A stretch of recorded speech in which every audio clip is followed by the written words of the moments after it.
Hello, hello, hello, and welcome back to The 12. This is a show about the Women's Super League, aka the highest division of women's football in England. We're getting our intro again. um, anyway, we're here to discuss all things WSL, both on and off the field. Each week, we'll be breaking down games, showcasing stars, and highlighting important stories surrounding the game. My name is Deepti. Tom is trying so hard not to crack up right now. I can't hold it in. But anyway, I'm here. I'm sorry, guys. I am the world's worst producer. I just want you I guys was to gonna know say that. he did warn us beforehand that he's actually the worst. Literally, so congratulations. This is the Proving fourth us right. time we've tried to do this intro. Oh, we're thriving. It's all right. Anyway, I'm here with my co-hosts, Mark, Tom, and Treb. And this week, it's about another tournament because these players need more games to play. Right. Anyway, they have announced that I don't know who they is. I'm just saying they. FIFA has announced that there'll be a new Women's Champions Cup that will mimic the one that's on like the men's side, but basically the competition will bring together the champions of different continental competitions, such as the Women's Champions League in Europe, like the UEFA Champions League, which Arsenal won, if you don't remember. Um, so I'll hand it over to Mark to tell us a little bit more about what the Women's Champions Cup entails.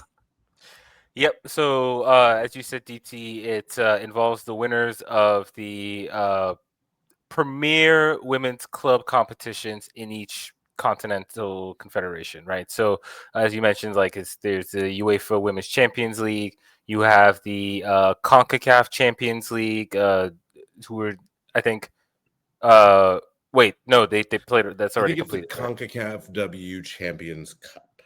Currently. Okay. As it currently exists. Gotcha. Because I think Gotham is going to be the representative for. Correct, because they did win that trophy over Tigres. Yeah. God, that happened this season. That happened this year. Okay, yeah. I was like, when did all this happen? Like that happened like a few days before, or not a few days before, because that's why Arsenal's Jenna Neiswanger has two champions. Oh, two continental trophies because it happened on the same day. It happened on the same day. She was there for Gotham, and I think she gets a medal for that, for the amount of games she played with Gotham before coming over to Arsenal and then winning the Champions League. Mm-hmm. Right. Who does she represent in the champion? No, I'm kidding. But yeah, so you have like CONCACAF Champions League. You have the Women's Copa Libertadores, which is the South American version of this, and those three continental competitions, the winners of those three automatically qualify for the semifinals, whereas the winners of the African, Asian, and the Oceanic regions, their continental competitions, they will go into a 2 rounds of knockouts, and from which one team will emerge and make the fourth semifinalist. So, but yeah, this is going to take place between January 28th and February 1st. And it was just announced today that it's going to take place in London. So the venue in London has yet to be confirmed. One thing I also thought was interesting was that the NWSL did, Jessica Berman specifically, the commissioner of WSL of the NWSL, did confirm that they pushed to host this competition, but that ultimately what swayed it to being hosted in London was Arsenal. Arsenal's, and this is from an article on ESPN by Jeff Kassouf. Multiple sources confirmed to ESPN that Arsenal's league schedule became a driving force in London hosting the FIFA event. Chelsea host Arsenal in a league match with that will take place on January 25th. That's 3 days before this competition starts. And they mentioned that the decision for why London was selected was influenced by its history of supporting women's soccer and its established hosting record for club competitions. So obviously a lot of that has to do with Arsenal. And, like we often talk about like just how well Arsenal is supported in England, and their legacy for women's soccer in England, and here you see it having implications on a world stage. So, but also, like, I mean, Arsenal get treated, I guess, like as like the prize and the big team in this, and their reward is like a difficult schedule. Like you go from Chelsea to doing this competition. I guess the competition, I don't know if the semifinals start on the 28th or if like those that mini knockout is what starts on the 28th. But I mean, there's not a whole lot of time. I would Yeah. imagine that based off of Arsenal's schedule that the WPL would probably work to accommodate Arsenal's match schedule. I would like to think that personally. Also, I would like to point out that Trev, let me ask you a question. Like, what do you think the average time on a round trip flight from New York to LA is? New York to LA? Or LA to New York, sorry. Ugh. That's like a 6-hour flight, I think. Going back to LA. Oh. So it's like 10 hours. Like back and forth? Yeah, it's like 10 Mhm. hours. Yeah. Yeah. And that's, I think, and it's approximately the same from New York to London. I was about to say, from New York to London, I know is like a 11-hour flight. Like that's not a easy journey for Gotham to be making. Well, New York to LA and New York to London, just like one way, is almost the same amount of time. Yeah, that's what I'm saying. That's what I'm Yeah. saying. So basically, what I am hearing over here is that we invited y'all to the crib, and y'all said no. We got to play at our house because we can't go outside our little 2-block radius. That's what it says to me. Because I don't even listen. I don't even blame Arsenal for that, or like London teams in general for it's that. It's see, because like we've had this discussion before, where it's like the UK is so infinitely smaller than the US. But it would exactly. But so it wouldn't matter if it was Arsenal that won the competition. Any English team would say the same thing. Like, yeah, I would think so. Even if Barcelona won, Barcelona would fight to make sure that it was somewhere in Europe. I mean, Deepti can probably answer this, but like the trip from London to Lisbon for the Champions League final was what? A short train ride? No, still a flight, but flight, yeah. What was it, like 5 hours? Like a couple hours. Couple hours. That's what I mean. Like, again, like just to give people perspective, our American fans will know this, but like just to give people perspective, like you can drive 8 hours north from LA just in California, and you're still going to be in California. You'll still be in California. Yeah. So, I mean, that just gives you an idea of just how big, and we have 50 states. So, you know what I mean? Like that's just one state. To be fair, we are like amongst the biggest in the country, but yeah, it's going to be a journey for Gotham. And then you have to wonder what kind of team they're going to put out. I would imagine, given if this competition is in January, that's the off season for NWSL. I would imagine an NWSL team is going to put their strongest team available out. Again, I don't know who would be available. I don't know how that's going to work, but I would imagine Gotham will try to put their strongest team out there. But I'm curious to see what a team from London would like. If you're Arsenal, as fun as this tournament may be, like you're focused on the WSL. You're focused on the Champions League. Like I'm not going to put out my strongest 11, especially 3 days after I just played Chelsea. And then, I mean, you said that's in January. Like, let me see real quick, just what the Champions League looks like.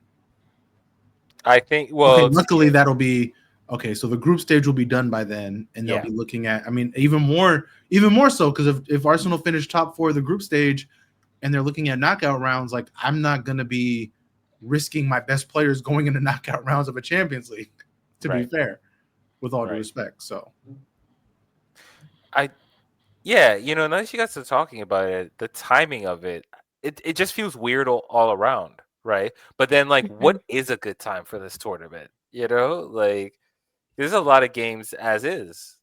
Because, if you think about it, like both, like even the Copa Libertadores, like winner, like they also do not follow the quote unquote FIFA calendar. Like all of the the America's confederations are also going to be like kind of at a disadvantage because so there's no real meshing of the calendar. Yeah. Also, I guess to even more broaden that question, is it something that is necessary? Like, I know we always talk about like we want different continent, like club teams from different continents to like play each other, and like Club World Cup, we love like in theory it's nice, but of course because the calendar doesn't mesh and like some teams are like we said in the off season, so they won't even actually have like the same team that they had for the rest of the season or whatever. And some are in the middle of the season, so it's not actually maybe like the best representation. Um, is this like small tournament something that's necessary, or is there like a better way to do it where, how they have had the Club World Cup for the men now, where it's just like a separate tournament for like a month? Um, That's yeah, I coming don't- for the women, right? Isn't that in the works, or do I have that mistaken? it might be. I don't remember. It's I I coming. know feel they've like, been talking It's yeah. about coming. it. Yeah, It's Okay. coming. I think it's a both. I think it's yes to It's both, so right? Like I think next. So for as far as like the Western Hemisphere confederations, not they can qualify for that in the next CONCACAF W tournament or the next Copa Libertadores tournament. right. So it looks like the new plan is for the inaugural FIFA Women's World Cup to be 2028, and so that'll be like the more Okay. expanded like version, like we saw with the men, and then like you would figure that would be in the summer. So then, like I don't know, I have a WSL is in the dilemma off because I kind of season. want to see both. Like I know Mm.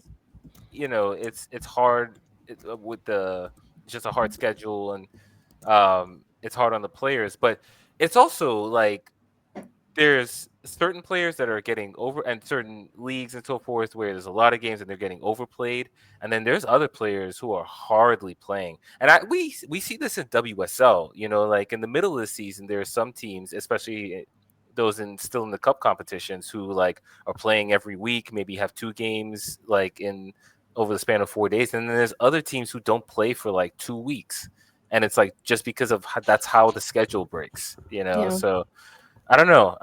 I honestly I don't have like a solid side of the fence that I'm on this one.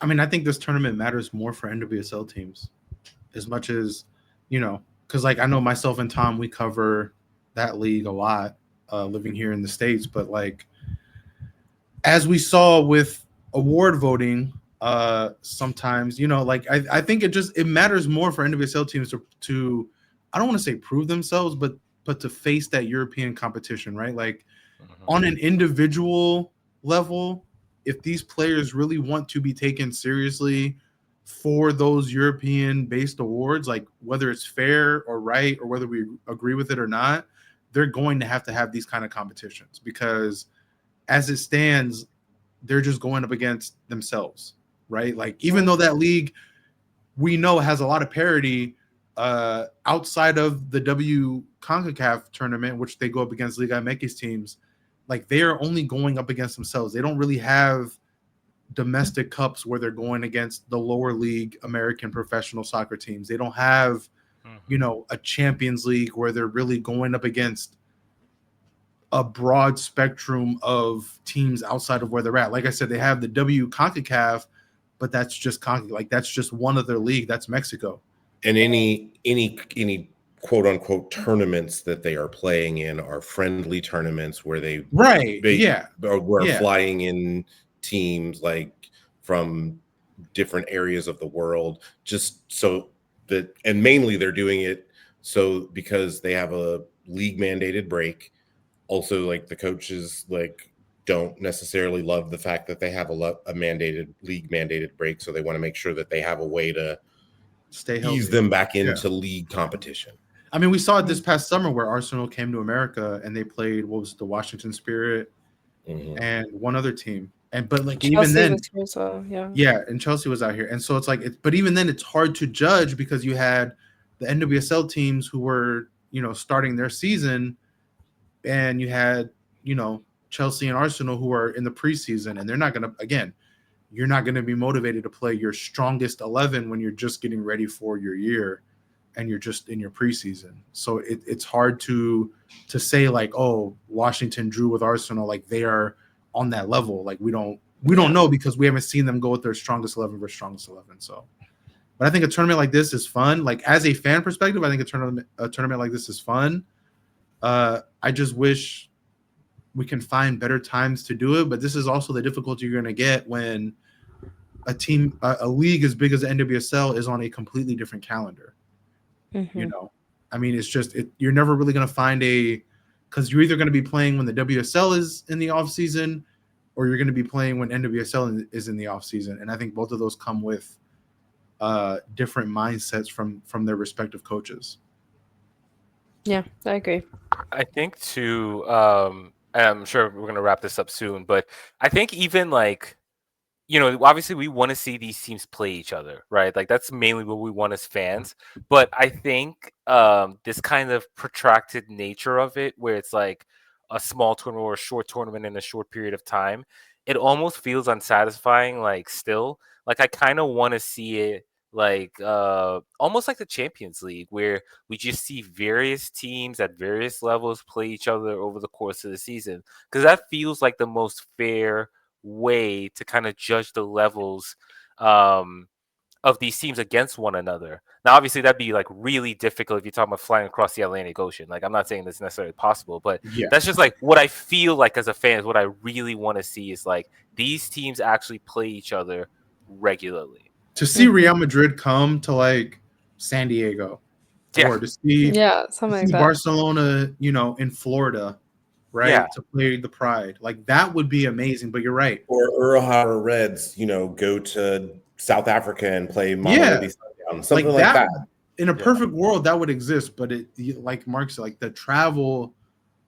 I mean, for a team like Angel City, right? Like if you're talking about going from LA to London, LA to Spain, like that is. The schedule would have to be such where you give teams like 2 to 3 travel days to get acclimated and then play. And that's just not feasible right now, I don't think. Yeah. So, but it's good. I mean, it'll be fun. It'll be interesting to see how Gotham does, because I think this is like I said, this is a really interesting test for the NWSL, who many of us feel like is either the best league on the planet or a very close second, right? Like depending on what side of the fence you fall on. So I think this is one of the most competitive leagues. It is by far it is by far the league with the most parity. I mean, you look even right now, 4 games left in the season, only the top 2 spots have been decided, and the rest of their table is within 6 points of each other. So. And you look at it from a league season to season perspective, Orlando, who swept up everything last season, now they're sitting 4th, 5th in the table as things currently stand, falling 7th. Yeah. Oh wow! They dropped. They dropped. Yeah. Ooh. And now you have so it is one of those leagues, But again, like I think even in saying that, like 2 years ago, Orlando Pride were one of the worst teams in the league. That too. And so the fact that they have become a powerhouse just says a lot. But yeah. We'll see how it goes. It'll be an interesting test, and I'm at least excited for that part of it. Yeah. Like you said, I think for the fans especially, it's like cool to see, especially for people like us who kind of we don't necessarily follow like worldwide leagues all over, but we know of the teams, we know of many international players, and so that's cool to see like them actually get to play, even if it's not maybe the most or like best way to go about it. It is nice that there is still a chance for them to do that. Yep. Okay, let's get to match recaps. We had a full slate of games last weekend. So starting with prediction game after match week 3, this is how we stand. Starting in 4th, we have Treb with 8 points, then Mark with 9 points, then me with 10 points, so we're all very close, and then Tom in first place right now with 15 points. So he's got a significant lead, but still early. Still early. All right. First game of the weekend was Arsenal Aston Villa. They ended in a draw, 1-1, on a very late equalizer by Villa. I'm just gonna get right to it and say all of us chose Arsenal to win, like unsurprisingly, because they should have. And like this shouldn't have been a draw. But so none of us get points for that. But yeah, I'm gonna let Treb start with this one because I'm sure you have a lot to say. I mean, there's not a lot to say. I mean, again, like we thought Arsenal would win. They should have won. They were at home. They were at the Emirates. It was a tale of two halves. They got the early goal. Freedom Anum in the 10th minute got the goal. They were really going after it in that first half. They just couldn't find it. And then the second half came and they played like a typical Arsenal team that we see is just happy with the 1-0 win, right? Like they let their foot off the gas. They weren't as aggressive. I think when you're playing against a team like Villa, especially who historically give you trouble and are kind of like a bogey team, you want to put the foot on their neck. Like you want to get that second goal, that third goal if you can. You want to really put them away because this is what happens. In the final minutes of the match with the last action of the match, really, they got a corner kick and let me see. Let me make sure I have what. Yeah, it was Lucy Parker who got it in on a ball that was a well-delivered ball. The initial header was defended pretty well, but it bounced around and Parker got on it and got it past Van Domstar for the goal. It's supremely disappointing, but it's not the end of the world. Like I know there are a lot of Arsenal fans online crashing out about it. Bro, they saying that y'all lost the league. But again, like we've talked about this before, a lot of the talk about us losing the league isn't so much that they feel like Arsenal are just a bad team. It's because when you have a league where we've mentioned not many teams can take points off of Chelsea, you feel like you lose the league when you fall this, far behind this early because you're looking at the schedule and you're looking at the table and, right now Chelsea have a 4-point lead. And you're just like, okay, like how can they drop points? But I think it's also important for Arsenal fans to remember, outside of United, and we'll have City this weekend, which we'll talk about later. Outside of United, we still get to play everybody above us twice. So that's still 6 points possible against everyone above us. So right now, Arsenal are unbeaten. They have 2 draws. I think this was their only really bad, quote unquote, bad game. Because I think the United draw was a fair draw. United have been really good this year. And I think, having a scoreless draw to them is not the worst thing in the world. It was a fair draw, but I think it was still an uninspired performance. I was just going to ask. No, it was very uninspired. Yeah. This one's I think the concern is the last 2 weeks 2 in a row for Arsenal have been very lackluster. It hasn't really felt like schedule watching. The strongest team. Yeah, I think there's a lot of Champions League. I'll say this. I think my big point from this game is, I have been a big fan of Katie Reed. I think she's a phenomenal player. I think that she should continue to get minutes throughout this year. I think what she's done, having to be thrown in as a young 18, now turning 19-year-old, has been outstanding. But I think the last 2 weeks have really shown how much you miss Leah Williamson, not just on the pitch as a player from what she does as a defender, but I think more so, especially in that Villa match, you miss what she brings as a leader. I think she's the player, like when you look at that Barcelona win for the Champions League, they got that late goal and they were able to defend really the whole match, and especially at the end, because you have someone like Leah Williamson not just performing, but she's able to put players where they need to be. She's able to say like, hey, focus on this. Hey, get your mind right in that. Hey, like push up if you're the attack. I think they're just missing that leadership on the pitch, that extension of the manager on the pitch. And I think it really showed in that Villa game where, like, you look at that last goal, the Villa player got the header on where you had Katie Reed and I think it was Katie McCabe in the area. They just couldn't get a head on it. And then the ball bounces around and they get the winner. I think if you're Leah Williamson, like, even if you don't get to it yourself, you still are able to just like your leadership puts players in position to where it's like, okay, you can clear that out. You know, you get a foot on it. You do whatever you have to do to get that win. But I also think if you have Leia out there, she's pushing to get that second goal because she knows from her experience how tough it is to play a team like Villa. She knows from her experience how you have to go for the kill. And I think that it's just the last 2 weeks have really shown how much they're missing Williamson's leadership on the pitch. And so, yeah, just really uninspiring performances. I know it's really nerve-wracking going into now a City match where, you know, you're going to have to go away and you're going to have to be at the Joy Stadium.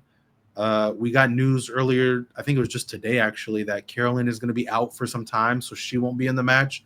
But you still have a team that has Vivian Miedema and Bunny Shaw and all of the players that they have. So it's going to be a very tough matchup. Wait a minute. Let me get this right. Y'all have only scored one goal in the last 2 matches? Yeah. That's what I'm saying. Ooh, like if I were you, that's where I would be.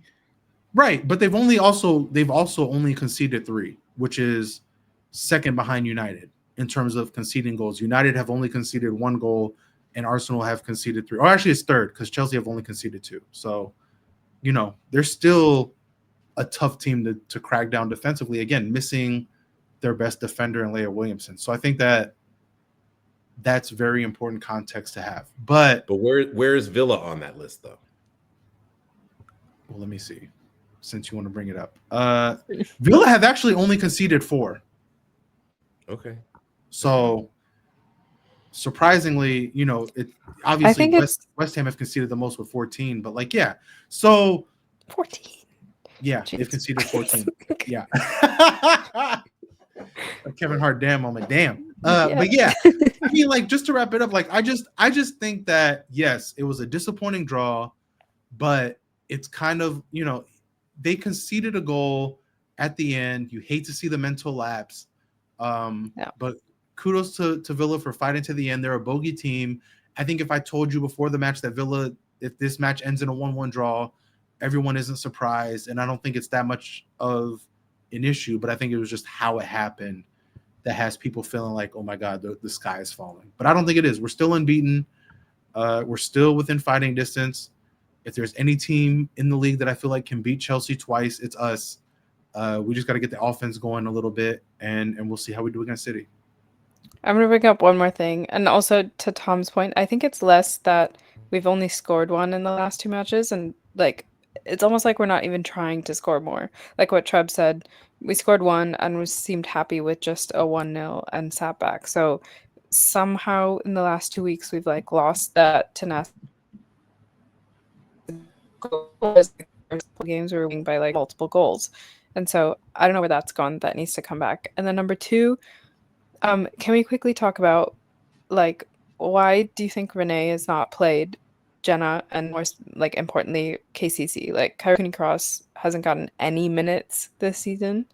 And we had said in our, like, season preview that we thought she would be one of kind of, like, the starters in the midfield. And that's especially after Leah Valti's gone. And she hasn't gotten any minutes at all. Jenna and Kyra had the best preseasons out of anyone in the team. So the fact that neither of them are really getting time now is the biggest. I mean, that is the biggest question. I don't know. I mean, you know what I'm saying? It's one of those questions that only Renee can answer. And there are people asking those questions. A lot of people are wondering the same thing. I mean, all we can do is just kind of sit and wait, I guess. You know, maybe they get run against City. I don't think Jenna will get run against City. But I think that Cooney Cross neither of them have any minutes right now. No, like not even any minutes. Have either of them been in the 18? Kyra is on the bench, yeah. Okay. She's been on the bench a couple times, I believe, if I remember correctly. But they just aren't getting any minutes. And I don't know. I don't know why. I think maybe Renee is spending a little bit too much time with Mikkel. Honestly, in terms of like, no, I just don't know, because the first couple of matches they started off like Arsenal were flying high. Yeah. Like you look at their goals for, they're still among the top with goals for. They have 10 goals. So It's just the last two matches they've been, really conservative. And I understand it against the United team because, again, we talked about that United match. That was a very, just the way that sun was shining on the goalkeepers' faces throughout that whole match for both sides. It was very much a match where neither team really wanted to risk it. But I just don't know. We've been way too conservative the last two. I hope it changes against City. If it doesn't, then it's going to be a whole different conversation the next time we record. Because I will just drop this stat and say that Manchester City has scored the most goals in the WSL this season. So we'll see. If that's what's going to be interesting. Yeah, exactly. But again, who I think it's also important to point out who have Manchester City played to start the season. Listen, we beat the 4th place team. They're ahead of y'all on the table. For now. Like I said, I know there's a lot of crashing out. It's still early in the season. I would just like to remind Arsenal fans. Mark, I had to do that, right? I had to do that. I would like to remind Arsenal fans that last season at this point, we were worse off. We had lost a couple of matches. I think we had only had one win. Jonas was not looking like a manager that was going to get fired. So, I mean, we've been in worse positions. This Aston Villa result was not ideal. That Everton result early last season, that was outrageous. Yeah, that's what I'm saying. That deserved all the crashing out. You had a last-second draw against a team that historically has given you problems, and your other draw was against a team that has been phenomenal this year to start the season. So you're still unbeaten. You've won 2. You've drawn 2. You have a big match against a rival coming up in City away. If you get the win, even if it's a 2-1 grind out, nasty, ugly, atrocious win, you get the 3 points, you move on, you get ready for Champions League that starts this week, and you go from there. But I hope that we get to see more Cooney Cross minutes, especially because her not seeing any minutes is a head scratcher. I don't. Yeah, it's wild. I don't know what. Okay, there's but something behind that, but to y'all's point, is there something that Arsenal's team, I know that Arsenal needs to score more goals, but is there something missing in the Arsenal midfield that because to me, looking at Arsenal's midfield is they look like they're functioning just fine.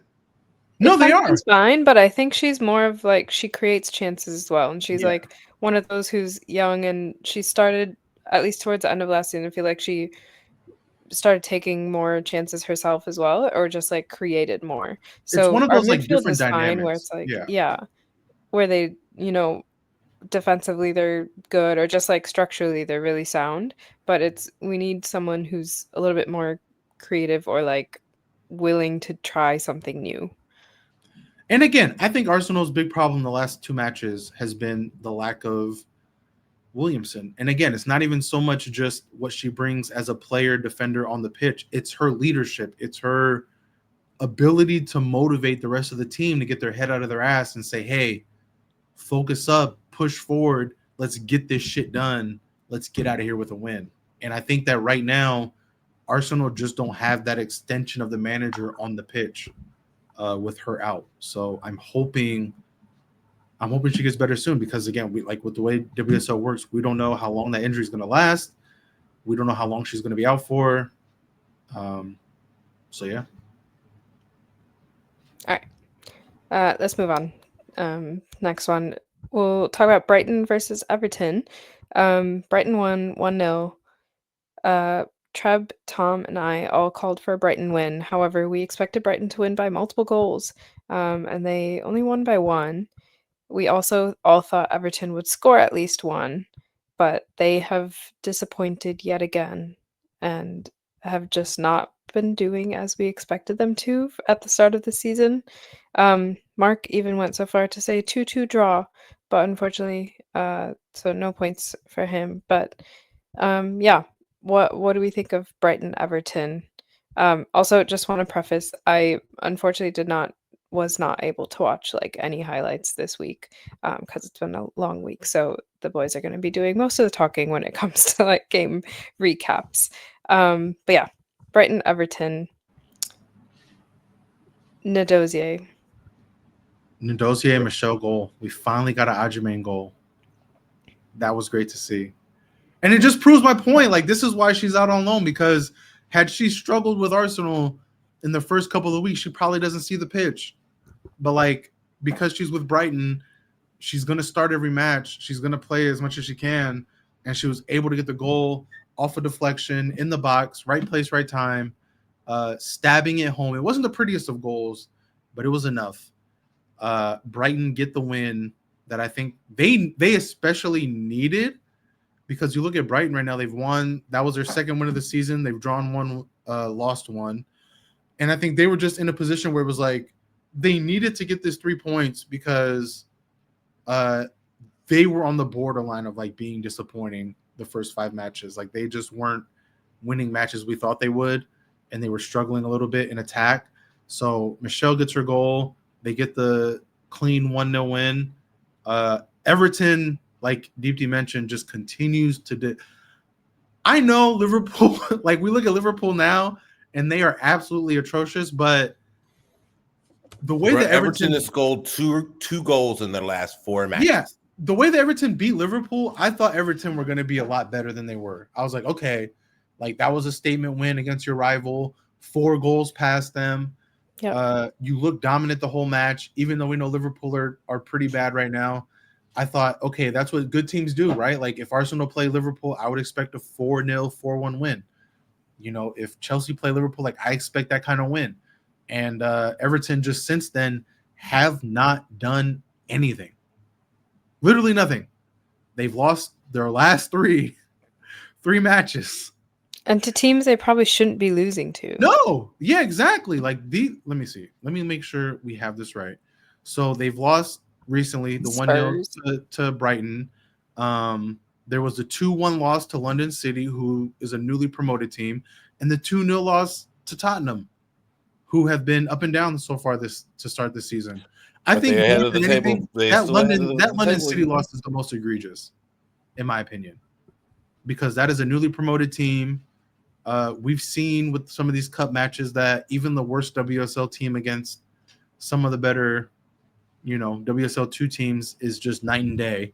And I know London City are different because they're backed by Kang and they come in completely new roster, a lot of veteran players, but you're at home and you lose to them 2-1, like, that shouldn't happen if you're Everton. So I think in this match, the story, as much as I want it to be about Brighton, I think the story is more about Everton because, like I said, Brighton get the win that they need and the win that they need to get more confidence and momentum going forward.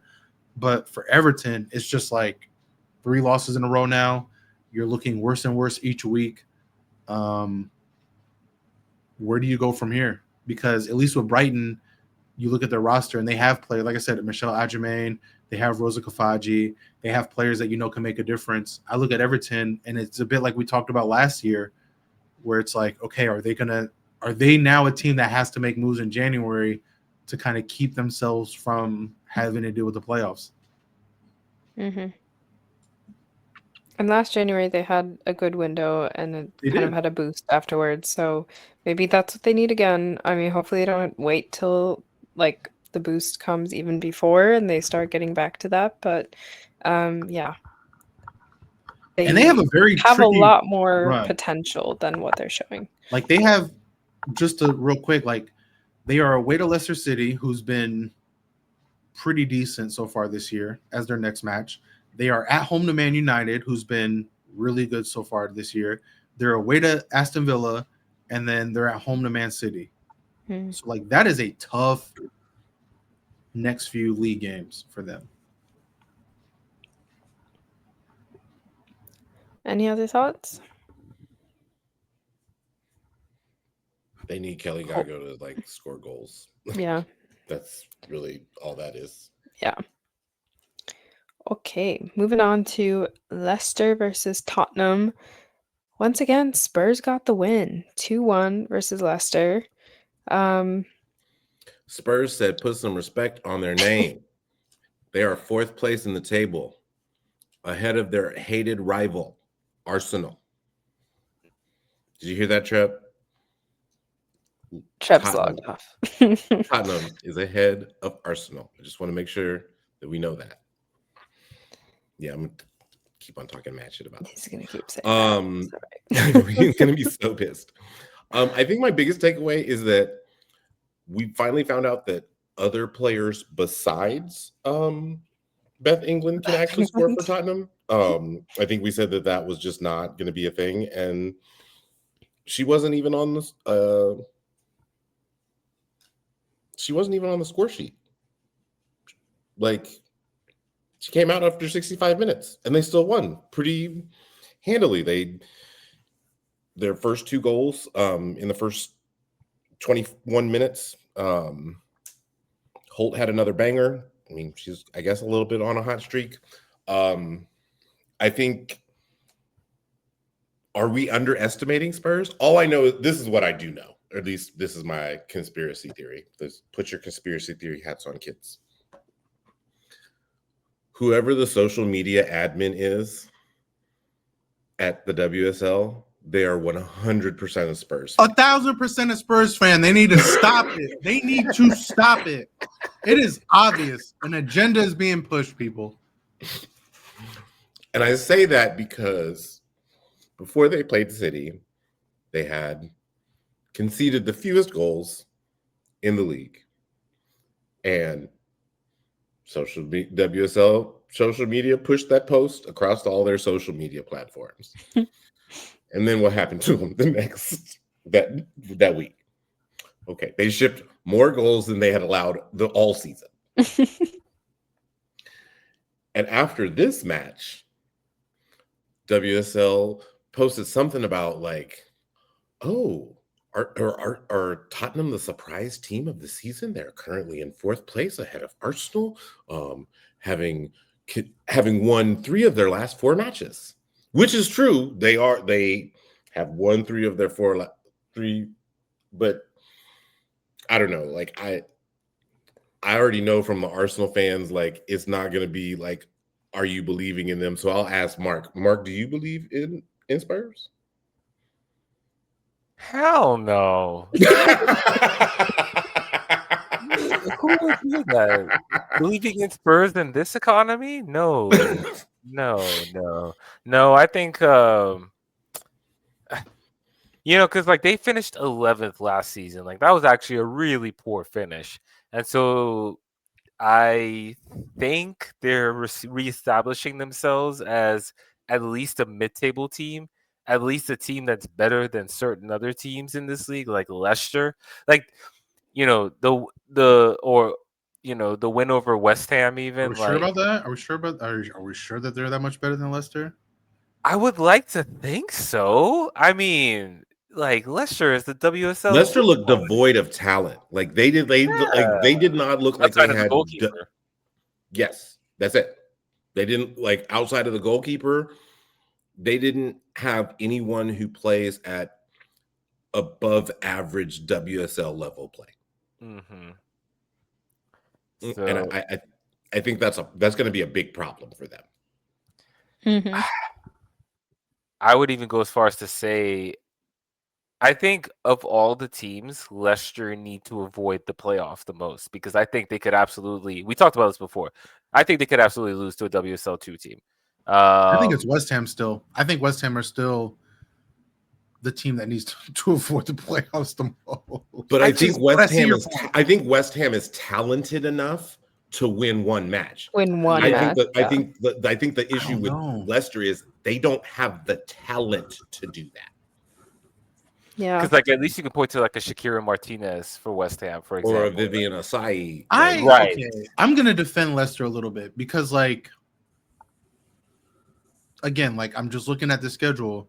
Their first match of the season, 4-0 loss to Manchester United, who's proven to be a solid team this year. They follow that up with a 1-0 win over Liverpool, who I know aren't great, but they got that goal. Foundation of WSL making dreams come true for everybody. They got that goal while down a player.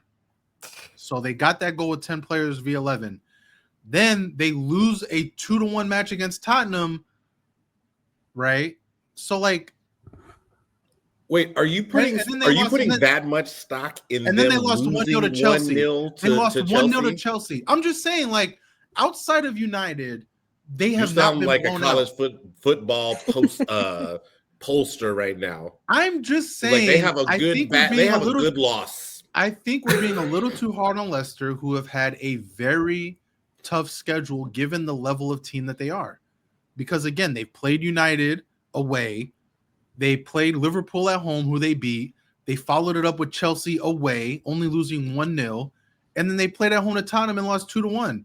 So it's like, while I understand they're not the greatest team with the greatest talent, I still think when you're looking at the table, West Ham are by far the worst team because they haven't given me anything. I look at West Ham and I see actual dog shit, respectfully. Like I think team. that they're the most. West Ham is the most disappointing team in that, like, I think we know that the talent is there for West Ham, and theoretically, Rhian Skinner could turn that around. I see what you're saying. You're saying that they can turn it on against a Charlton or a Newcastle. I even think that they could like avoid 12th altogether. To Mark's point, Mark was saying like if Leicester gets in, like Leicester has a good path to get into 12th just because of they don't have the talent to like be able to switch something on and like, oh, you know what, we're gonna like jump up and surprise and get a draw against United at home, or we're gonna nick 3 points off of Brighton, that team we probably shouldn't. Whereas West Ham, if they were to do that based off of who is on their roster, it would be like, oh wow, they really did that, but it wouldn't like be something outside of the possible. I get it, but that's why we don't play games on paper. Because like again, like I'm just looking at the schedule on the table. Like Leicester have only dropped points to teams above them. The teams below them right now on the table, they haven't played London City, they haven't played Villa, they beat Liverpool, and they haven't played West Ham. So like I want to see Leicester against some of the weaker teams before I'm ready to say like they would lose a playoff match. Like I said, just looking at it, I think West Ham are by far the worst team in the league and should avoid playoffs at all costs, because I think they actually can lose to a Charlton, to a Newcastle. Like I would have to look at the WSL too, but like to a Birmingham City, like I think they could lose to them. But that's just me. I'm sorry. Continue. That's Tottenham, all I had on that match. Well, Tottenham, I guess you asked, are we underestimating them? That, or is it like, how long will this? I still think it's a new manager bump for part of it. Like, how long do we think that will last? And number two, I actually think their latest signing, Katinka Tanberg from Norway, has been great for them, and she can score. She's not afraid to like shoot and try, and so she could actually be a problem and could actually help them win games that maybe they shouldn't win in the future. So that, I don't know, maybe we, given like they've changed from even in the last like couple, but like you said, they haven't had like the hardest start to the season. So I was going to say, like, I hate to be Mr. those, Schedule guy, but like teams, the best team that they played was City, and they got absolutely fucking ran out the building. Right? Like they barely beat. I just finished talking about how bad West Ham is. They barely beat West Ham at home 1-0. West Ham have given up 14 goals. Only one of them was the Spurs. They didn't have Katinka then. I mean, okay, but then so they played Villa in the Leagues Cup and they had to go to penalties to win that. That's true. So like that's what I'm saying. Like, again, I'm an Arsenal fan. I'm a little biased. I'll admit that. I don't like agendas where Tottenham are the focal point. Like they can. We all know what we think of Tottenham. I don't have to go through the chant. We all know what it is. But the same way that I feel about, like, let me see Leicester play weaker teams before I judge. Let me see Tottenham not get ran 5-1 against some of the top teams, and then maybe we could talk about them being a surprise saying all this. team. We're saying all this. Arsenal's got to win. They were going to be good last year, and they were absolutely dog shit. So, like, listen, one of those North London derbies didn't go the way we wanted it to. So we still won the Champions League. I don't care how last season went. We won the Champions League. There's nothing no one can say to me. We won the Champions League. We're Champions League Europe. True. Yeah, okay. And your arch rival beat you. Prediction-wise, we won Champions League. They get a trophy for that? Did they get a trophy for that? They get a trophy for that? Did they beat Barcelona 1-0 in their house effectively? I don't think so.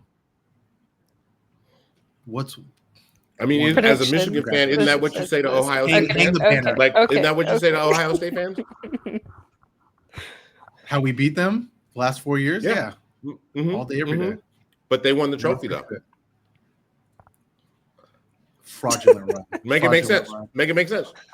Listen, we're not talking about American football. Listen, stay on point. This is WSL talk. I hate that you brought that up. You I hate you that you I have no listeners, answer. I need you to like just watch Mark's face during this whole thing. He's on mute, but you gotta watch his reaction. If ever you needed more proof that like I spend a lot of time on the Shades of Blue network, that is the proof. Because like the way that Tom tries to get under my skin, you can tell that I am a very consistent guest when it comes to like having to talk Arsenal men and women on that network. So if anyone knows how to get under my skin, it's Tom. Congratulations. I hate you. Okay. Predictions.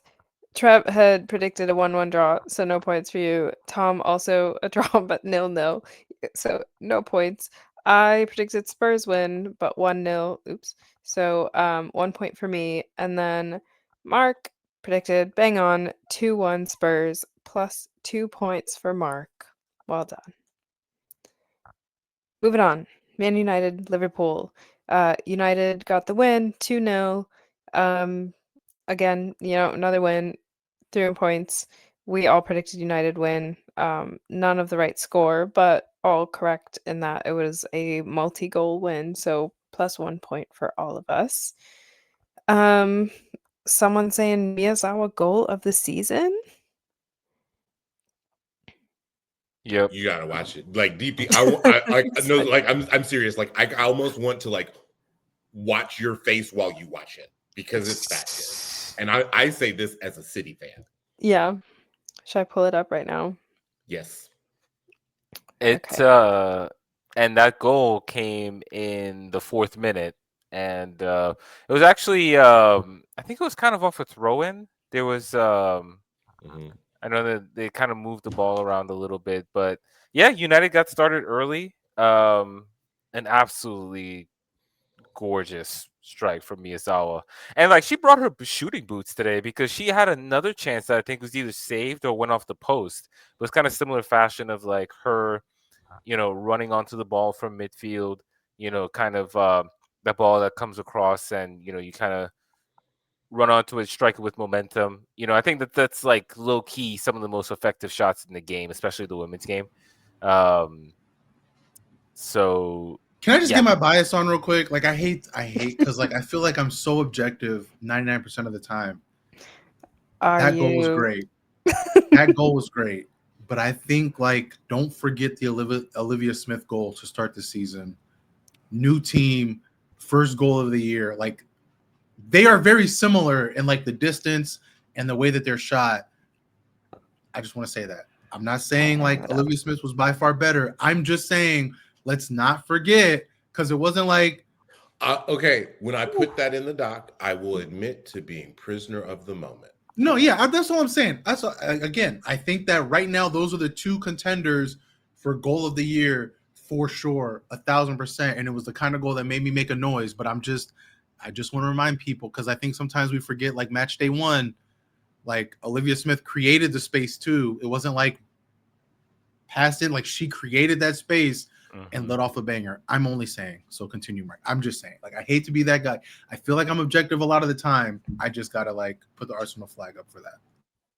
That was beautiful, but I do have to agree with Treb that I think maybe it's only because this one hit the post, and whereas Olivia's was like clean. Oh man, But that's both Nothing but both net. It's beautiful. always different when it Okay. hits that. When you hit Both that. beautiful. I got you. Yeah. But like and 1A, yeah, 1B goals of the season so far. but also I'm gonna get kind of my nerd on a little bit. I think it's something with like the way the ball is made. Like each panel of the soccer ball is whatever shape it is this time. I think it's affecting some of the shots because I feel like we've seen quite a few outside the box shots this time, not necessarily goals, all of them, but a lot that were either like really close, hit the post, crossbar, or were like saved. But they're shooting and they're flying really well. It's like whatever, each soccer ball is made with different panels, and like the shape of the panels can affect how it actually flies through the air. And so whatever they've used for this one, I don't remember what shape it is, but I like it because you're seeing balls fly and they're flying like it seems like you can get the curve that you want, or like if you want it flat, you can go flat. So hopefully we'll get more like bangers like that for the rest of the season.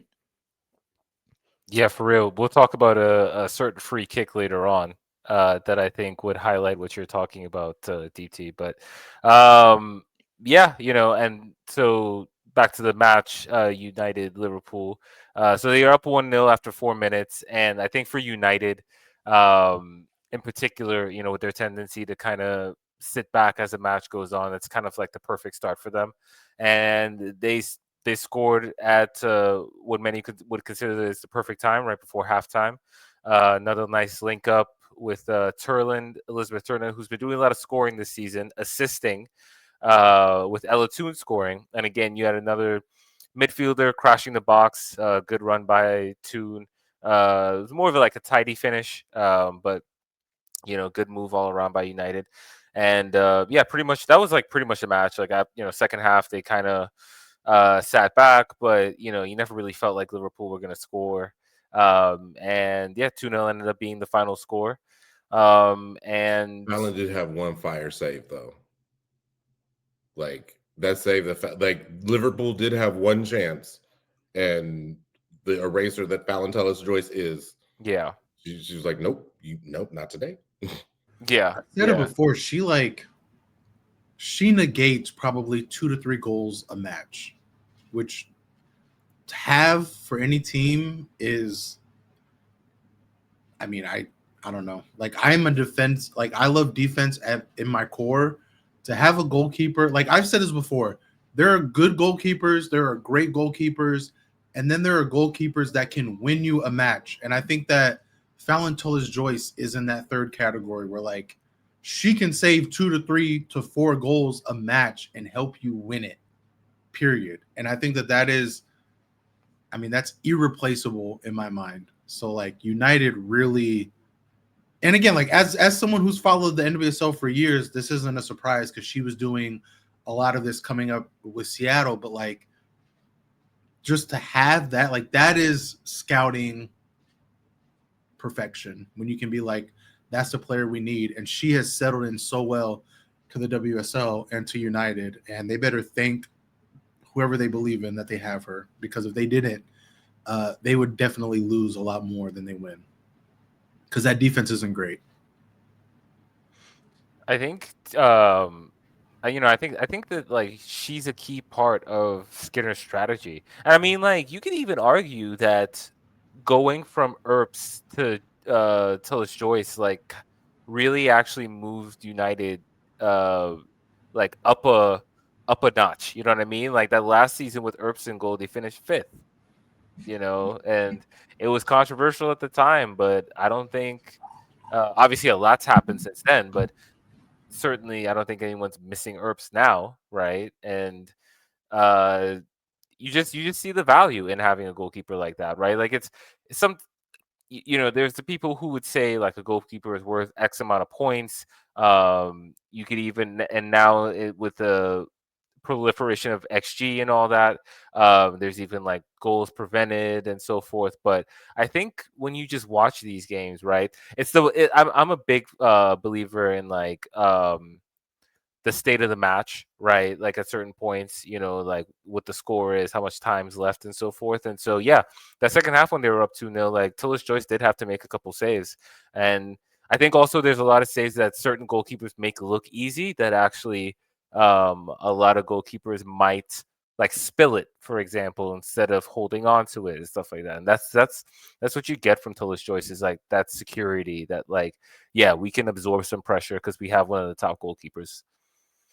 Yeah, you say that, like I think about the baseball stat, right? Like it's currently MLB postseason right now in America, but like MLB, like they have a stat called wins above replacement, which is like, I think that's like if we could get that similar to in soccer, you would see like Fallon Torres-Joyce, in my opinion, is worth probably 3 to 4 wins a season, which is huge for a player that doesn't score goals, right? Like, I think if you, like I said, I think if you take her out, their defense gives up a lot of clean chances, and she negates a lot of those chances. And I think it's a big reason why a lot of, U.S. women's national team fans are begging for her to get that number one goalkeeper spot, because even though she's not great with the ball at her feet, the way that, the modern era, a lot of managers want to play with the sweeper keeper role, she is just such a great shot stopper, and she's so good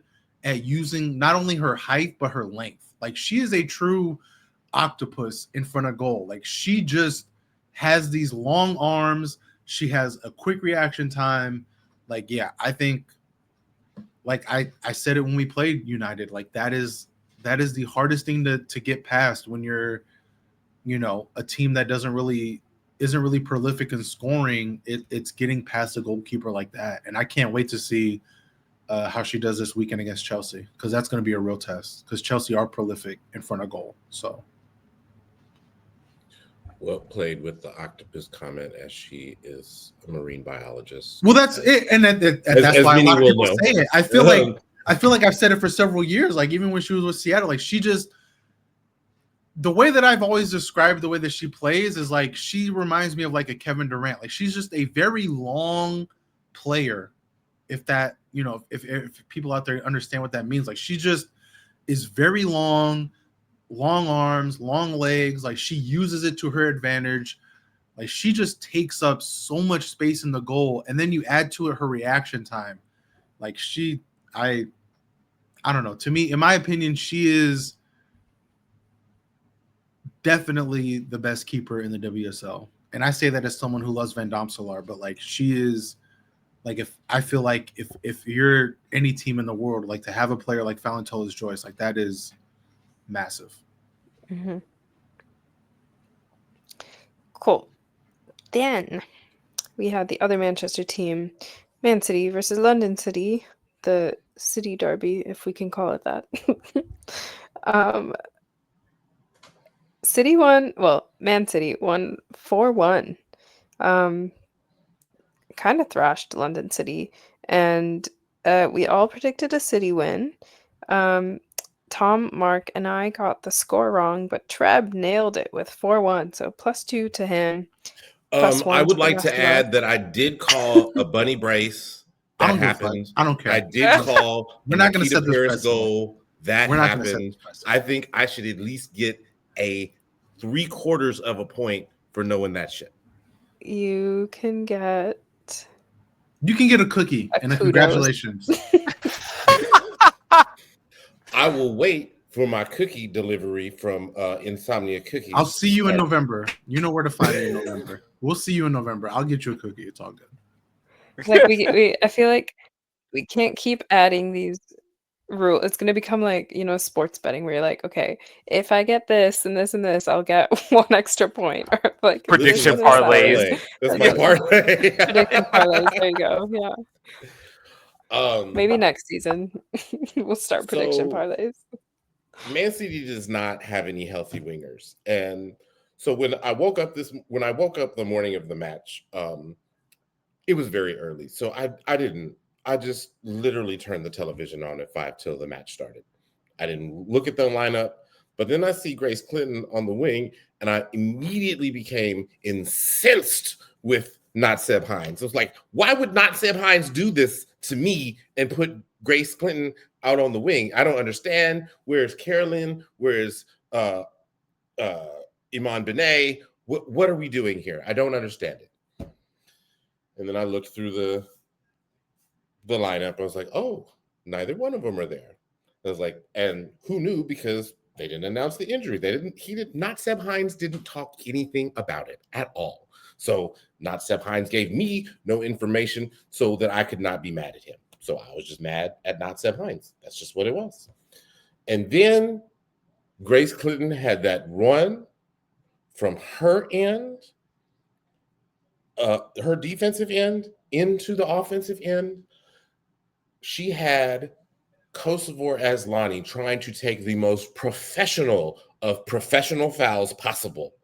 And Grace Clinton just hit that Swedish woman with the off me. Off me, get off me. Get off me. Lays the ball off, ends up going out wide, lays the ball off for Bunny, lays it for Miedema.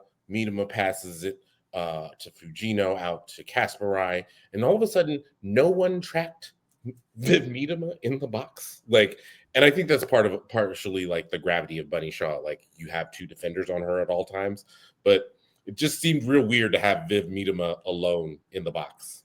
Up 1-0. Blinkilde Brown scored a goal from outside the box off of a broken set piece.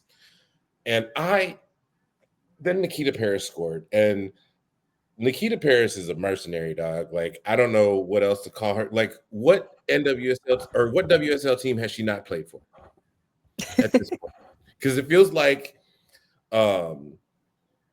there's more like more clubs that she has played for than she hasn't. Probably. They were saying like, oh, she scored against her former team. And I'm thinking, how many times has she done that? Like, Doug, like every match. Everybody's her former team at this point. Against a team she used to play for at some point. Also, I'm so fucking sick of Gracie Pryor. I don't know what to do. Like, I don't know what she has on Manchester City, on City Football Group, on the Sheik. I don't know, but how she is getting playing time, it makes no sense to me because she just gave the ball away. Like, dog, she is not good. She is actively bad, and she be pissing me off. Like that man Natsem Hines really be running her out like to play defense, and she don't be defending at all, just giving the ball away. Like, do you know that you can't give the ball away? You are the closest player that is not the keeper to the goal. You can't just give the ball away. Hopefully she doesn't understand that concept before this weekend. Let her continue to do. I don't want her to play. Charlie said he wanted his birthday present for her to not be in the lineup. That sounds like an excellent birthday present to me. And you know who I saw on the bench? Rebecca Canuck. And based off of Rebecca Canuck's performance in the Euros for Germany, I have no reason to believe that she would not be a better defender than Gracie Pryor, even at 80%. Because I forgot about Canuck. Just wanted to mention that. Yeah, right. He's like, oh yeah, she hurt. Yes, she is hurt. Like, and I think that like what makes it even like you bring in a different young defender in Jade Rose, and Jade Rose can't beat out Gracie Pryor for a spot. Are we serious right now? Oh, I'm so sick of her. I don't know what to do. Also, I will say I'm glad that the Manchester police was not called in the second half of the match, because what Bunny Shaw did to Wisa Sangare was black on black crime. She abused that lady. She baptized that youngin and said, "You in the WSL now, baby. We don't play them. We don't play them French games. We play this British football over here." And you could tell like that just exasperated her. Like, first of all, Bunny already had the penalty, and I know we said it on the SOB show, but Crunk said that some player, Nikita Paris was the one that said that the initial penalty should not have been called because the ref couldn't see it, and she shouldn't rely on the head lineswoman to call the penalty. What? I'm like, bro, ain't that in the rules of the game? Isn't that why you have like the other refs to cover? That's why you have like 4 refs on the pitch at the time in case one misses it, so you can lean on the other. That's why they all have the connected earpieces. You know that little flag that the linesmen use to signal for offsides? You know how every so often they'll stick that flag in the air and wave it? That's the signal of foul. They're allowed to do that, actually, so that you're fundamentally incorrect. I would hope they do that. You can't rely on the middle ref to see everything. Exactly. And like also that's the point of VAR too, is to be like, hey, that was my other thing too. Like Listen, this is just sometimes proof because we players need talk just VAR to in this talk. league Sometimes bad. players just be saying stuff. So Sometimes I was happy that Bunny was more confident in taking these two penalties than she was in taking the penalty that she took the previous week at Spurs, because she buried these. And she went the same way both times. The first one was more into the back of the net. The second one was more into the side of the net. First one, she set Letty the wrong way. The second one, that was because Wisa Sangare was so tired of dealing with her, she grabbed her shirt while she was running into the box with the ball. Like, by definition, that is a foul in the box. Can't argue that one. It was like, I'm just so sick of chasing this Jamaican lady. I don't know what to do. Just like, let me grab a hold of something. Jesus Christ. All in all, you know, as I said on the big show, on the SOB show, it's important to get for City to also put up big numbers against this club, just like we know United did, we know Arsenal did. So City also had to put up a big number against this club, especially at home. So it was a good win for City. It was another tough result for London City. I'm not sure what Jocelyn Procher can take from this, but Nikita Paris scored. So I follow Sam Bicarino on Twitter. He does like stats for WSL. There have been 9 penalties in WSL this season. 4 of those have been conceded by London City. No team conceded more than 4 penalties in the whole 24-25 season. And like, this is one of my main criticisms. Actually, this is my main criticism of London City right now. Is they just give away goals. Like, giving up the 2 goals early on, minutes apart from one another. I've noticed this is a pattern in multiple games this season, even last season, like against West Ham. And so, like, it's you're not good enough to score 3 or 4 goals a match, even against like the worst teams, right? So I think, like, I know there's a talent gap between London City and the top teams, but I do think that there are things that are in their control that they could be doing better just to prevent goals. Like, I think they just ship too many goals for lack of a better term, dumb reasons. That's true. And that's wild, actually, wild stat that 4 have already been conceded. And I think it's just lack of discipline and like not being. There's been a penalty in every one of their matches. Yeah. Like even the first match where they didn't concede a penalty, they scored off one. Yeah. Penalty. Yes. Yeah. I think that speaks to their defense not being good enough either, right? Like, I think when you're defending desperately, you make mistakes. Like, or you're more keen to be like, okay, let me risk it, and you're more keen to get that penalty. So I think it speaks to just how much they're struggling to have to defend against some of these top teams that they're playing early on in the season, where it's like, okay, we don't really have the personnel to match these attacks. Let's try to not concede the goal by any means. And just not gelling. Yeah. And yeah, like Kumo guy looks old, and Wisa Sangare looks like somebody who's still struggling to adjust as a young player in the league. So like, you that is not a great combination. Like, I know, like, it in theory, like, oh, this will work. We'll put our young center back with our experienced center back, and like, experience is looking old and young is looking lost. Yeah, interesting. I kind of like want that to keep happening now. Get a penalty in every match of the season, either for or against. That would be so wild. Okay. Any other thoughts for that one? That's all I got. We'll move on to West Ham Chelsea. That was the last match that we're going to recap from last weekend. West Ham Chelsea won 4-0, kind of as expected. It almost, the way it started, it was like 3-0 really quick. I thought it could have been like multiple digits, like 10-0.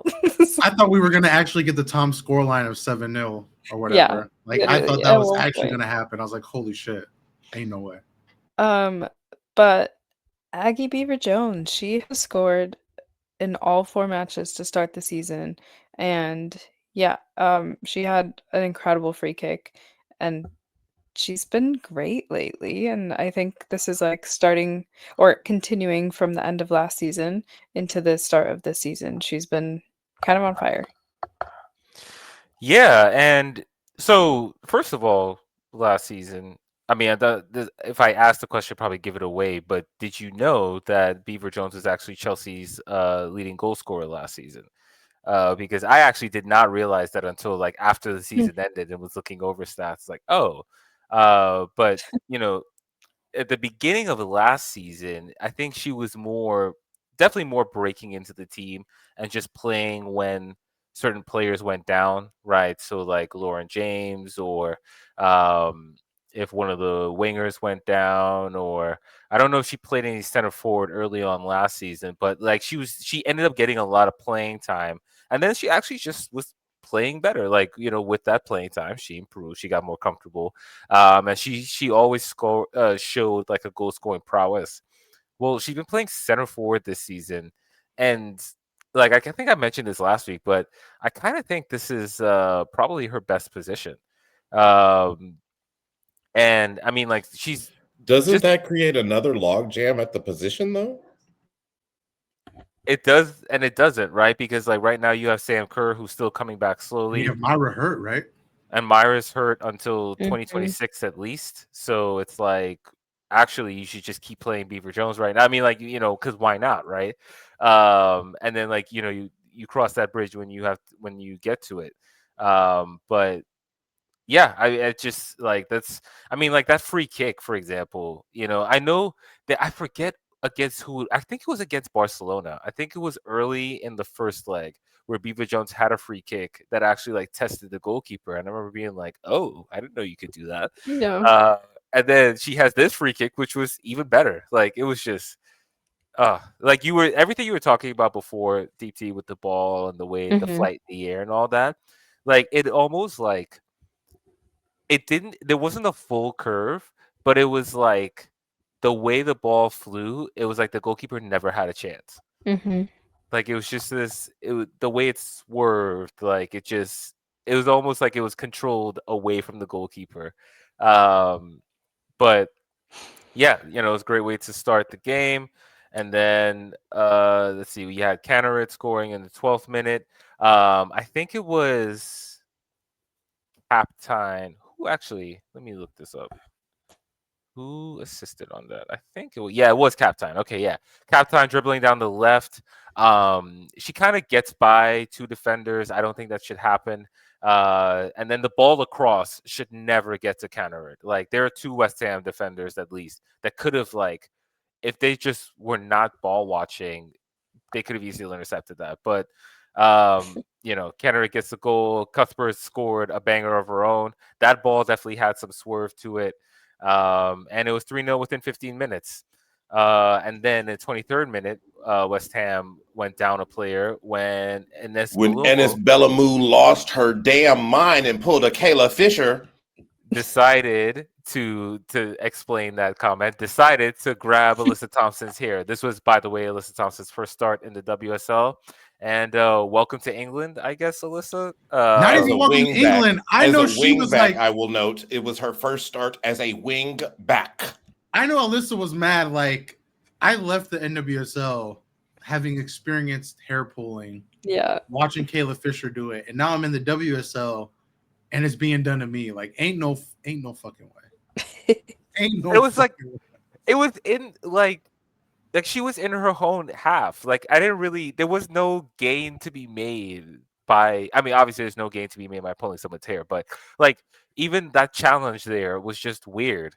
It wasn't like she was breaking away from her and that was the last line of defense that West Ham had. Like it was just blatant and egregious is what it was. Yeah, it was like Crap. Like, I don't understand what was the,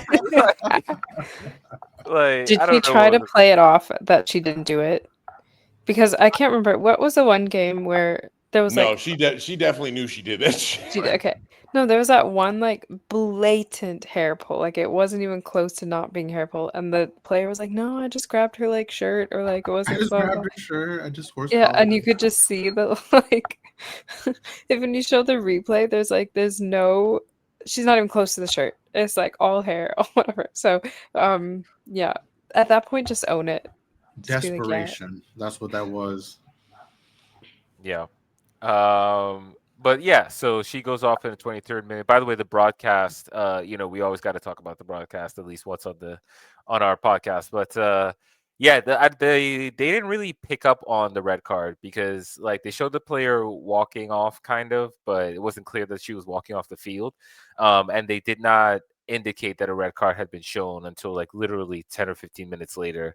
Hmm. And at that point they went back to the replay and was like, oh, by the way, this player was sent off for that. So we were a bit confused watching on TV, but yeah, I don't know. There's like not too much analysis to be had for this match, I think, because West Ham did rotate.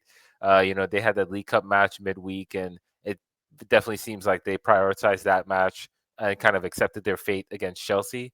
So that's like Chelsea's first easy win of the season, I would say. Um, Probably coming at a good time too, with facing Man United next week on a Friday night. So oh, and Captain also scored in the second half, assisted by Macario. But yeah, pretty academic win for Chelsea. I don't think other than I think Beaver Jones is probably the biggest note from this match for me, but 3 points and we move on. All right. Chelsea good, West Ham bad. Hashtag analysis. Yeah. I mean, this is why I say, like, That I don't is think West it. Ham are ever gonna, like, I don't think they should be in the play. Like, they should avoid that at all costs. Because, like, they just have nothing. They give up 3 goals in the first 15 minutes of a match. Like, what are you doing? With that free kick goal, Aggie Beaver Jones is now tied with Melvin Mallard with 4 goals apiece for the regular season. So actually, this match tomorrow night could be interesting in that sense as well. Before we get to the preview of this upcoming weekend, quickly tallying up the scores for the prediction game. Because we all pretty much guessed like or predicted the same people winning or drawing or losing, whatever, the order of our scores has not changed, just the number of points. So Treb is still in fourth, but with 13 points this time. Mark has 14, I have 15, and Tom has 19. So cut into Tom's lead by 1 point. Slowly but That's all right. surely. That's all right. That's all right. We can figure some stuff out. Slowly but surely, slowly but surely. I'm going to catch up. I have faith. Okay. Let's go right to the preview because, to be honest, this was a slow news week. There's not much in terms of other news to talk about. So, first match of the weekend is, like we just mentioned, Man United Chelsea. That's going to be at Lee Community Stadium Friday night, 7:30 p.m. local time. Predictions? My original predictions. They've disappeared from the doc. Yeah. But let's see. For Man U Chelsea, I'll go first. I'm thinking 3-1 Chelsea, to be Here we go. honest. I don't know, because both league matches last year were tight. Also, there's no schedule gate. The match is going to happen on Friday as originally scheduled. Yes. If you were with us last season, you'll remember the whole controversy against that. And actually, both Man U Chelsea fixtures last season were rescheduled. But yeah, because I don't know. Like I think this is like a pretty big match for Man United. Actually, I know it's early in the season, but it's like, so everything Trev was saying about Man City versus Chelsea early in the season, where it's like Man City have everyone available theoretically, they're healthier in a place, in a better place. That's how I feel about this one with United versus Chelsea. Like, United are playing well. I think key players are playing well. I think they seem to have like a setup that works, that's getting the best out of their best players. Like, they need to take it to Chelsea. And this is where, like, Mark Skinner, look at me. Do not sit back. If you sit back, you are not going to get anything out of this match. Like, I feel like this is what he tries to do every time against Chelsea. Just keep it tight. Nick one late. No. Like, Man United's strength is also, I think, Chelsea's weakness right now, which is the back line, like, and specifically Millie Bright. And so I think Man United would do well to actually take the game to Chelsea, but I'm not sure they're going to do that or do so effectively. So I'm going to say 3-1 Chelsea. I think it's hilarious that you're telling Mark Skinner not to sit back, when I have a feeling that, based off of, I think you said that this is a big match for United. Yes, I also think it's a big match for Chelsea, and Chelsea knows that. I have a feeling that Chelsea will try and score a goal and then sit back and then play some terrorism football, like your manager can.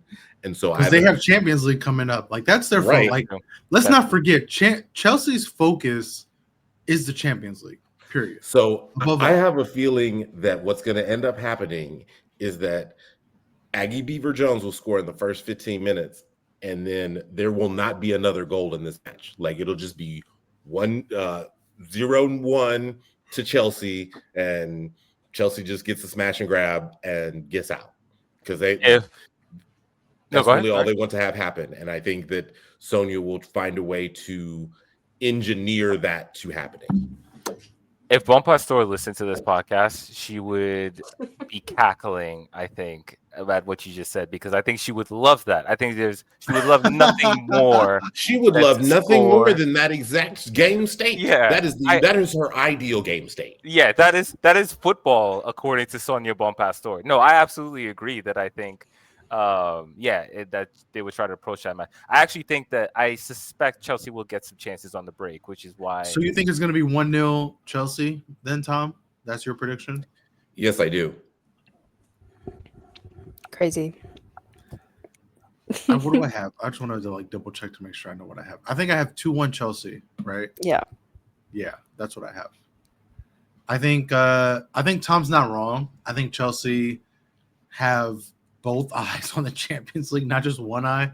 I think they have both eyes on the Champions League. I think their strategy is to score early, get that quick goal, and then defend for their lives. But I think Man United are still going to get that one goal to equalize it, at which point Chelsea will have no choice than to unload the bench, as they tend to do, and they'll get a late winner. So I think they win 2-1, but I would love nothing more than to be wrong. This is one of those weeks I don't mind dropping points, because if United can get the result against Chelsea, and God forbid, oh my God, if they can get a win against Chelsea, that would be huge.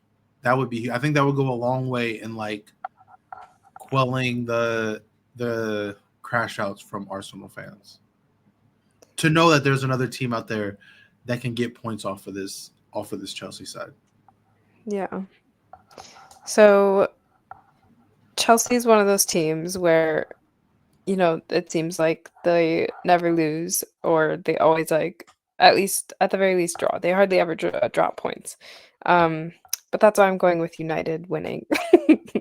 No, I was going back and forth between if someone would win outright or if it would be a draw. But I think both of these teams are the type to go for a win. They won't settle for a draw. So I'm gonna go rogue. I'm gonna say United draw, but I think it'll be fairly high scoring. And I'm gonna say 3-2 United. Do I think that that many goals can go past Fallon and Hannah Hampton? Probably not. But I'm still gonna stick with it. We'll see. It's funny because it's Valentine's Joyce versus Hannah Hampton, but at the same time, like we just talked about, it's like Aggie Beaver Jones versus Melvin Mallard, and like shooters who are actually shooting at this point. So it's like, will the shooters beat out, or will like the two goalkeepers of the year, Golden Gloves, be on top? So I'm gonna go with the goals and go 3-2 United. I just don't know who's going to score 3 for United. Like, not even like a getting past Hannah Hampton. I just don't know that they have the juice to get 3 goals against Chelsea. But I hope you're right. I'm Really just hope kind you're of right. going based off of like how vulnerable Chelsea has just looked in general. They've been so where- vulnerable. The fact where, that like, Arsenal had to the play teams- Chelsea early last year makes me so mad. Because if we got to play them early this year, I think we get points off them. Because like 100%. even like Leicester and the teams that they have played, who have even like if Chelsea is like won, the chances that the other teams have had were there. They just didn't have the like finishing boots. Whereas I feel like United has those players who can actually finish.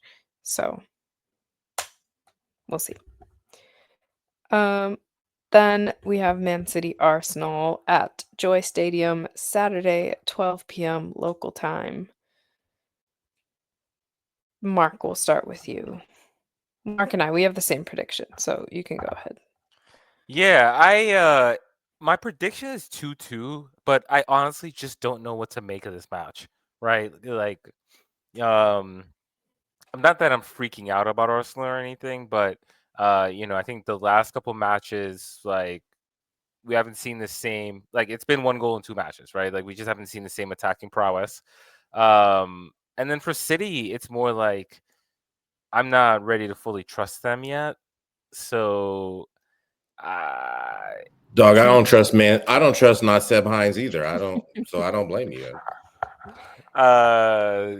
In case you guys haven't noticed, Tom does not like City's manager, whose name I literally Who do is not not know. Seb Hines? Yeah, he's not Seb Hines. Supposedly, his name is Andre Yeglerts. Supposedly, all I know is I call him not Seb Hines. That's what I know. And what I also know is that City has no healthy wingers, so that means that Grace Clinton's gonna have to start on the wing again. And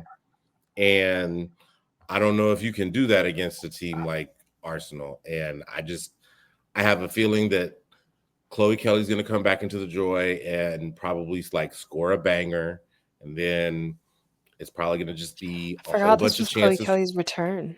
That's right. So it'll probably just be a whole bunch of chances, and then for City that they don't convert, and then inevitably Stina Blackstenius will come in the 70th minute and score a goal in like the 80th, and then City won't score any goals at all. It'll be 0-2 to Arsenal. That's what I've got, and I hate it. I have 3-1 Arsenal. I think City get 1. I can't count out Viv and Bunny Shaw. I feel like they're always good for 1. But yeah, I mean, other than that, I agree with Tom. I think that, like Mark was saying, like just Arsenal have looked really lethargic the last couple of matches. I think this is a match where they're just like, hey, we need to get back on track. We need to get the win. We need to look good. I think Chloe Kelly's going to be putting in that ball into the box probably 50 times in that match. I think Olivia Smith can get on one of those. I think between her and Alessia Russo and Stina Blackstenius, I think someone's going to get on something. So yeah, I think it's going to be a huge Chloe Kelly game. I don't know if she scores, but I think that she gets probably 1, if not 2 assists. But I think Arsenal come away with a 3-1 win, get back on track, and everyone will calm down a little bit. Like I said, I'm with Mark. I also have a 2-2 draw. I think it's gonna be similar to was it the season opener last year?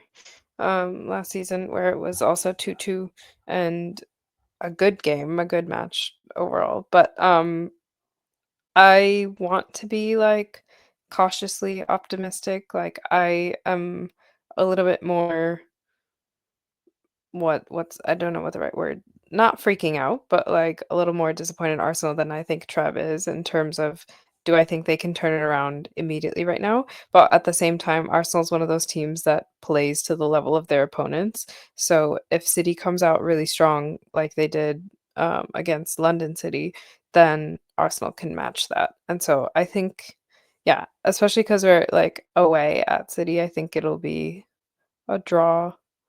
But part of me is also doesn't want to jinx anything, and you know how superstitious I am. So I'm like, maybe like at the risk of me losing points in this prediction game, I may never predict an Arsenal win again because when I do, it doesn't go well.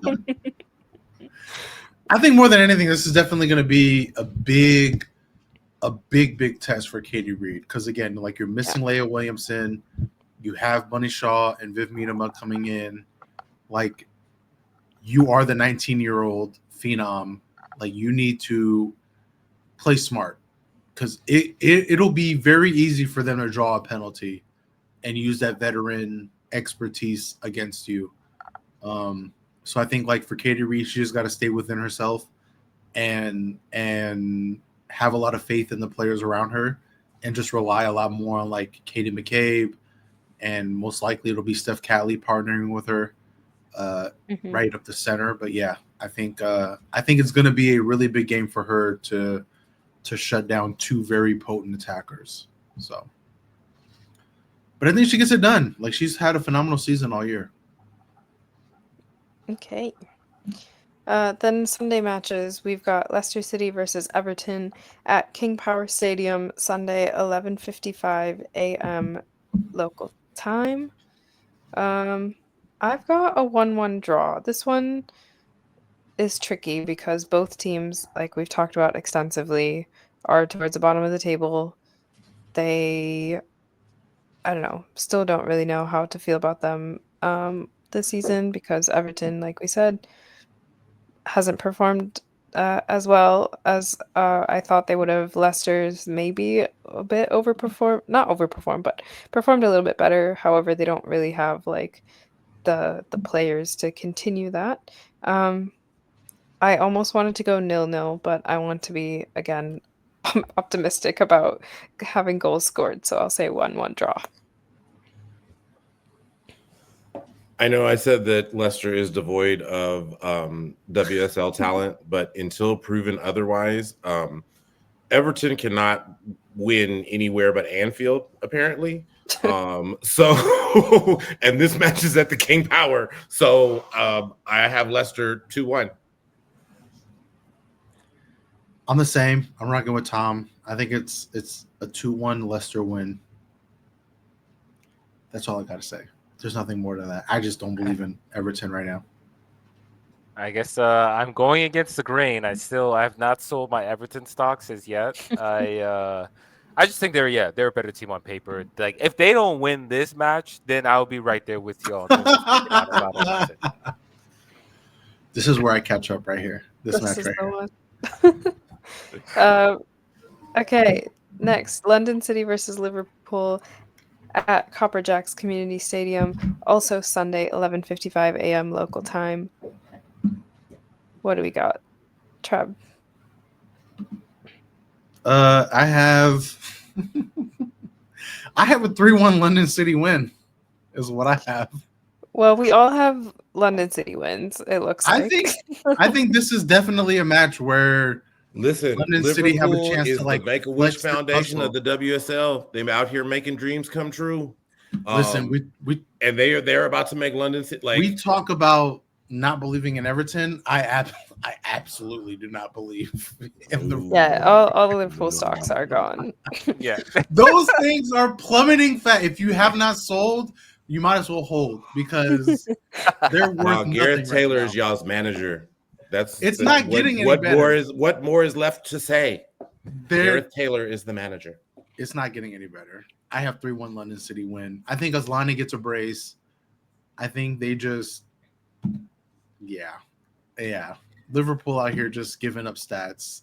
The stat padding team of the season. So I have I have London City 4-1 over Liverpool. I think that if London City wants to prove that they truly belong in the league, like I think we've all identified the worst team in the league as Liverpool, and they need to wax them like any other team. Like literally every other team that has played Liverpool has waxed. I mean, even Everton got them 4-1 it's done at Anfield. Bruh. So Yep. I have 2-0, I think. Yeah. Yeah, I'm just not as bullish on London City like scoring that many goals, but I think they're definitely the better team and should be able to do enough to get the 2-0 win. Yeah. And I have 3-0 London City. Same reasons, but I don't think Liverpool would be able to even score. All right, moving on. We have Spurs versus Brighton at what is now apparently called Bet Right Stadium, which I think is I just still call it Brisbane Road, but that's also Sunday, 11:55 a.m. local time. I still have question marks as my prediction for this, so I'll circle back to myself. But because this one is just, I genuinely don't know how this one can go. I think that a lot of people are drinking too much Tottenham Kool-Aid right now. And I think that the last time that the social media administrator of the WSL drank this much Kool-Aid and posted something about Spurs, they got smacked at their house. And I have a similar sort of situation coming through. I have Brighton 4-2 on the road.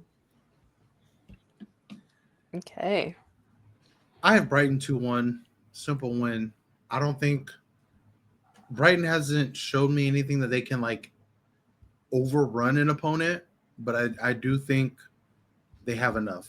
I think it's I actually think it's the Arsenal players that get it done in this one.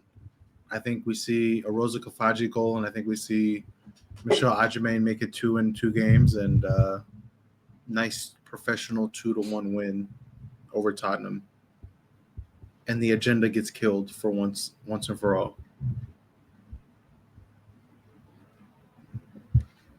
And then Mark. Yeah, I had 2-2. I don't really trust either of these teams right now. This is one of those where I don't actually know what to make of this matchup. Kind of similarly to what Trev said, like Brighton haven't been as good as I thought they might be. Spurs obviously have been better. I would say a lot better, but they've been better than I expected. But and also Spurs definitely give me the fraud vibes too. So yeah, I'm gonna hedge and say 2-2. Okay. I don't want to just copy again, but I was either going to go 2-2 or I can once again go rogue and go with a Spurs win. I don't Are know, you saying this because you What? I believe know. in Spurs, Are you or are trying you to catch saying this up, because or you're trying to like- catch up? Yeah, because Like, like, what about that's Spurs what I'm No, I'm gives just you any trying to- sense that they're going to win this match? This is more for the game. This is more for I the kinda game. figured. Okay, but Brighton also is just like, I don't know, I'm not convinced. I get it. I get that I'm part not of it. just like, yeah, I'm not convinced at all. I think Michelle scoring her first goal of the season Opens is the going floodgates. to You be. think it's opened I something think it's up? going to like unleash a floodgate. Yep, I agree. Okay, interesting. How many goals have Brighton scored so far? Like not as many as I would have thought they would, but like you said, floodgates maybe haven't been opened. 6. They have scored 6 goals. Okay. Oh my, this is tough. No, this And is me just Tottenham have being also really scored competitive 6 and wanting goals. to. I will go. No, I'm just gonna do it. I'm gonna say 2-1 Spurs. Crazy. Wow.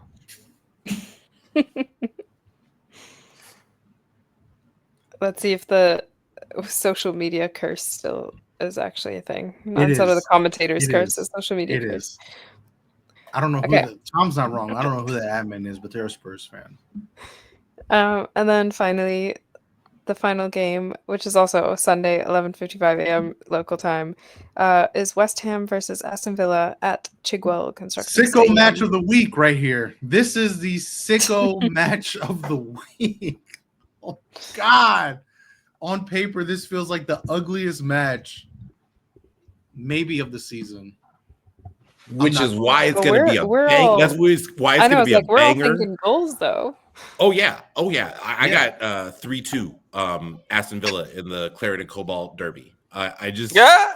I think that this Claret is and just Cobalt a bananas match, and we just like, what is happening? And then I feel like Ebony Salmon's going to score a game winner like in the 80 something minute, and that'll be it. All right. I got 2-1 Villa. No explanation. Just 2-1. This match is at 3:55 a.m. PST. Oh man. Essentially 4 a.m. I'm gonna be there. That's You just said who I will be am. watching this shitty football I'm match. addicted to this. I'm addicted to this sport. I love this league. I have this ending in a 2-2 draw. I feel like this is gonna be one of those matches where I'm just like, I could have slept. This could have been an email. But at the same time, I just know some wild, ridiculous, chaotic bullshit is gonna happen in this match. This is gonna end 2-2. I don't think either of these teams really want to win like that. More than anything, I think it's a mix of Aston Villa are still the club that can't seem to get over the hump to get wins, mixed with West Ham are still the worst team in the league. So I think between those two things, it's going to be a draw. And I'm just hoping for 2-2 because if I wake up at 4 a.m. for a 1-1 draw or a scoreless draw, watching this match, I will probably crash out. So I have this match ending 2-0 in favor of Villa. Earlier when we were talking about, I think we were talking about Ndozie, but I was looking up some goalkeeper stats for WSL. Sabrina D'Angelo, who is the goalkeeper for Aston Villa, apparently right now she leads the league in this is according to FOTMob, goals prevented at 2, saves per 90 at 6, and save percentage at a whopping 90%. Ooh, it's the save percentage for me. Ooh, wee. Yeah. But how many I think that's important to ask too, is how many chances? Is that like 90% save percentage off of 3 looks? I mean, it's got to be more because you said it's West Ham's keeper. They've let in 14 goals. It's got to be more. No, it's a Villa's keeper. Oh, well then, yeah. But- how many? So according to FOTMob, she leads the league in goals prevented. Sam Biccarino, who I referenced earlier, he also actually put up who's like a tally of who's prevented the most goals so far this season, and he has Hannah Hampton at 2.4, but he also has Sabrina D'Angelo at 2.0, and so she's second according to him. But either way, D'Angelo is like she's apparently prevented quite a number of goals so far. I this don't know. season. I think this might be a 1-1 draw now that you said that. Either way, I have it as a draw, but like now I'm less confident that there'll be 2 goals from West Ham. I think, I'm believing in Villa. You know, I think they've shown like a slight uptick in form. I think they've been slightly better so far this season. Uptick in form? Why? Because they got 1 good late goal against Arsenal. Oh my god, you guys are pissed. No, It's not the one good goal against Arsenal late. It's That one's just they held Arsenal to 1 goal at I think that was more Arsenal than Villa, though. I don't think they held Arsenal to anything. I think Arsenal let their foot off the gas in the regardless of Arsenal, second half. though. Just in general, Villa, like even just on paper, is way stronger than West Ham. Like, let's not forget, Arsenal scored their first goal in 10 minutes. I think if Arsenal had really put their mind to it and like gone for attack, they win that match 3-0. Easy. If not more. yeah, that's Again, fine. But that's my big concern. But anyway. But yeah, I mean, like Villa drew with Brighton, and like they weren't bad against Chelsea. I mean, like that's especially that first half against Chelsea. Like they actually took Yeah. the game to them. Like I would just based on the way Villa's played, I think they've actually been like maybe not head and shoulders, but they've definitely been better than West Ham so far this season. Yeah, absolutely. West Ham are the worst team in the league, so yeah. Just wait. When's West Ham Liverpool? Talk Oh, about sicko That matches. is Talk about true sicko. sickos match. Yeah, talk about sickos. now you have me curious. When is West Ham? Wait a minute. Oh man, it's actually not for a while. Oh, December 13th, 2 days before my birthday. Actually, that's crazy.